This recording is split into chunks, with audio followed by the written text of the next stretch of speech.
আজ ছিল শ্রাবণ মাসের শেষ সোমবার। আমি আমার গাছের ফুল দিয়ে বাবা মহেশ্বরকে পুজো দিতে চলে গেলাম। গিয়ে দেখি আরতি শুরু হয়ে গেছে। তো আমি কিছুক্ষণ ওয়েট করলাম। তারপরে ঠাকুরদা আমার ফুলটা দিয়ে বাবার মাথায় দিলেন।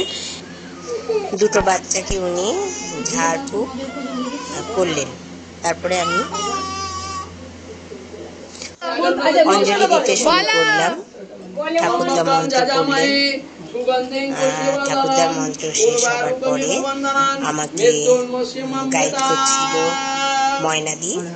ময়নাদি যা বলছিল আমি সেইগুলো পালন করছিলাম, কারণ আমি পুজো একটু কম করি, সেই জন্য আমি নিয়ম কানুনগুলো একটু কম বুঝি। তিনি আমাকে ধূপকাঠি ধরাতে বললেন। আমি ধূপকাঠি ধরিয়ে বাবার মাথায় বেলপাতা দিয়ে নমস্কার করে পুজোটাকে আমি শেষ করলাম। তো ভীষণ ভালো লাগলো আজকের পুজো। প্রত্যেকবারই করি, এরকমই যেন আমি প্রতিবারই করতে পারি।